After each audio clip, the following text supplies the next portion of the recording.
할렐루야. 오늘 화요일입니다. 오늘도 새벽에 만난 하나님 오신 여러분들을 우리 예수님 이름으로 환영하고 축복합니다.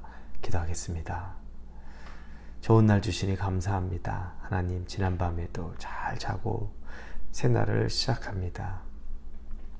오늘 이 날이 우리에게 주어진 최고의 날이 되었음을 믿음으로 선포합니다. 나의 입술은 하나님 안에서 감사와 기쁨만을 말합니다. 부정적인 것들, 그리고 하나님이 기뻐하지 않는 것들은 우리의 입을 통해서 우리의 입 밖으로 나오지 않기를 작정합니다. 하나님이 주신 나를 하나님의 자녀다움으로 살아가게 하여 주시고, 세상 누가 어떤 사람이 힘들고 어렵고 불가능하고 절망이라 말할지라도 하나님의 이름으로 감사와 기쁨과 희망과 기대가 있다고 선포할 수 있는 믿음의 사람으로 세워 주시옵소서. 믿음대로 될 줄로 믿습니다. 예수님 이름으로 기도합니다. 아멘. 오늘 말씀은 예레미야 43장입니다. 43장 1절부터 7절까지의 말씀 같이 보도록 하겠습니다. 예레미야 43장 1절에서 7절입니다. 우리 같이 읽겠습니다. 예레미야가 모든 백성에게 그들의 하나님 여호와의 말씀, 곧 그들의 하나님 여호와께서 자기를 보내사 그들에게 이르신 이 모든 말씀을 말하기를 마치니, 호사야의 아들 아사랴와 가레야의 아들 요하난과 모든 오만한 자가 예레미야에게 말하기를, 네가 거짓을 말하는도다. 우리 하나님 여호와께서 너희는 애굽에서 살려고 그리로 가지 말라고 너를 보내어 말하게 하지 아니하셨느니라.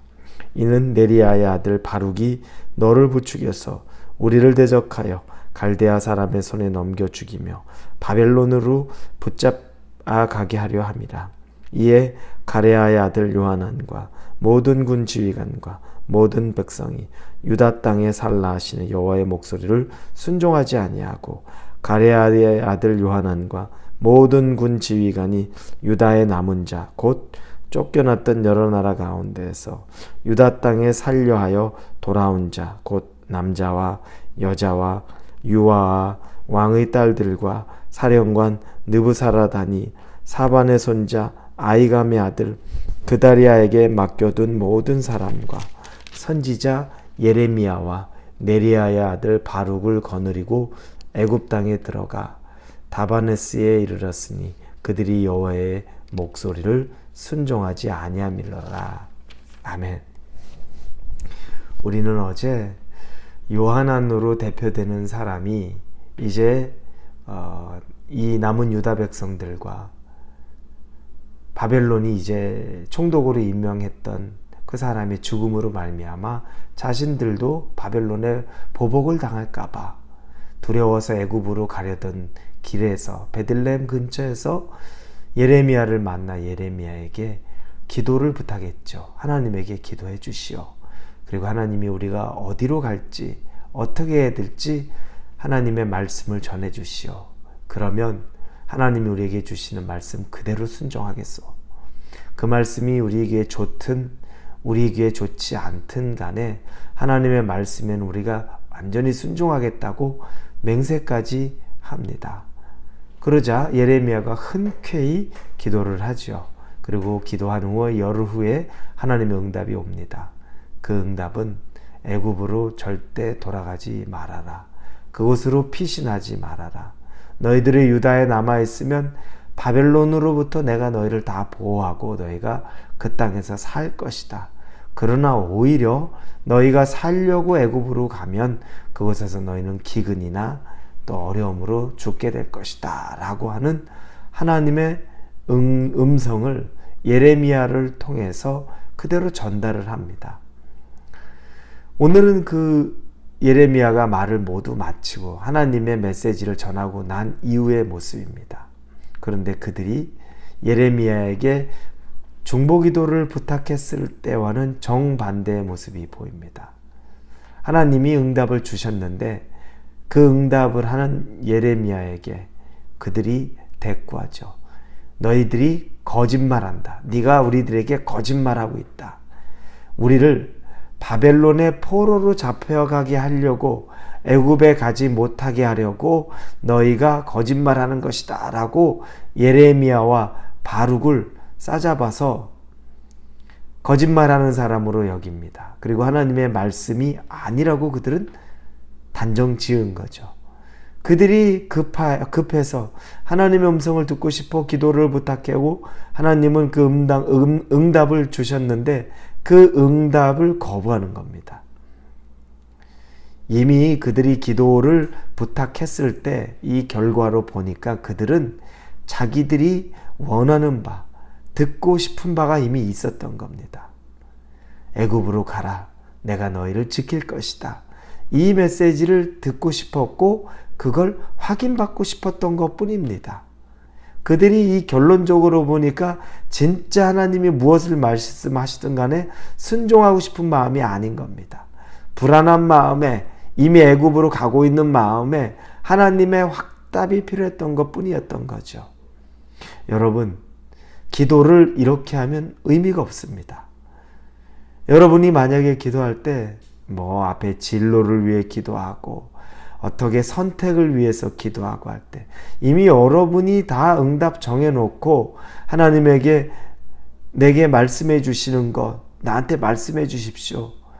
그러면 여러분 어떠한 하나님의 음성이 와도 그냥 내가 정한 것대로 하는 겁니다.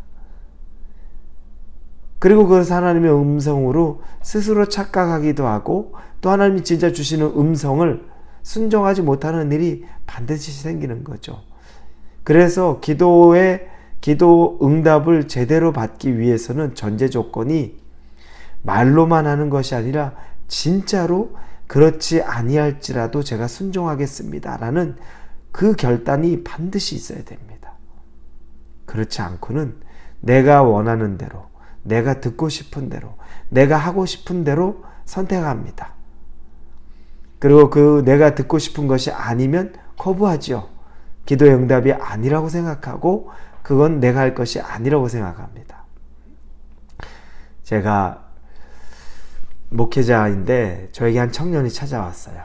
그런데 그 청년이 저한테 자기가 이제 신학교로 이 목회자가 되기 위해 신학교로 가려고 한다고 하는데 어떻게 생각하냐고 말합니다. 그런데 그 청년은 조금 문제가 있었어요. 이 내적인 문제를 좀 아픔을 많이 겪고 있었고 그리고 또 여러 가지 좀 치료를 받아야 되는 상황이 있었어요. 그래서 제가 그 친구에게 네가 지금 이 목회자로서의 길을 가는 때는 지금은 아닌 것 같다. 네가 일단 먼저 회복이 먼저 우선이고 이런 얘기를 했어요. 그랬는데 저에게 처음 왔었을 때 그때가 새벽 예배 끝나고 했으니까요. 그때 아주 공손하게 와서 얘기를 하는데 제가 너는 지금은 아닌 것 같다. 치료가 우선인 것 같다 라고 얘기하는데 저는 아직도 그 눈빛을 기억해요.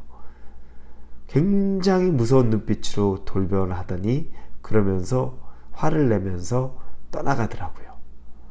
그 뭐냐면 저한테 그래 너는 목회를 하면 잘할 거야. 아니면 그래 너 목회자가 된다는 거 신학교를 간다는 거 참 잘한 선택이야. 좋은 것 같아. 라고 하는 걸 기대하고 온 거죠. 근데 그 대답을 듣지 못하니까 돌변해서 나가는데 그 모습을 보면서 저는 더 확증이 들더라고요. 그렇지 아닌 게 맞구나 라는 확증을 받았어요. 뭐냐면 이미 자기가 정한 응답이 있어요. 듣고 싶은 이야기가 있는데 그 듣고 싶은 이야기를 해주지 않으니까 거기에 전혀 기도해 본다든지 또 마음을 이렇게 추스릴 마음이 전혀 없었던 거죠. 우리 이와 같은 때 있습니다. 내가 정한 방법, 하나님은 그걸 이루어주는 것에 불과하고 내가 정한 방법, 내가 선택한 길을 하나님이 확답 주지 않으면 그건 응답이 아니라고 생각하는 거죠. 여러분, 하나님은 그런 분이 아닙니다. 여러분이 정말 하나님의 음성을, 하나님의 뜻을 듣고 싶다면 여러분이 가진 계획, 여러분이 이미 정하고 있는 답은 제해야 합니다. 그래야 순수한 가운데, 깨끗한 가운데, 어떤 욕심도 들지 않은 가운데 하나님의 음성을 분별할 수 있습니다. 결국 예레미야와 바룩도 그들에 의해서 애굽으로 끌려갑니다. 이 얼마나 비참한 일이 발생했습니까? 하나님의 음성을 듣지 못했던 그들이 행한 일이 얼마나 큰 죄악인지 모릅니다. 하나님의 사람까지도 그 애굽 땅으로 억지로 강제로 끌고 들어갑니다. 정말 씻을 수 없는 죄를 그들 또한 지은 거죠. 사랑하는 우리 성도 여러분, 하나님의 음성을 정말 깨끗한 마음으로 들을 준비가 필요합니다. 늘 그 음성에 준비가 되는 여러분이 되기를 예수님의 이름으로 축원합니다. 기도하겠습니다. 하나님, 기도한다고 하는데 이미 내가 다 답을 정해놓고서 어떻게 응답을 하나님으로부터 들을 수 있겠습니까? 기도하면 내 응답이 아니라 하나님의 뜻에 순복하려는 그 순수한 마음을 우리에게 허락해 주옵소서. 예수님의 이름으로 기도합니다. 아멘.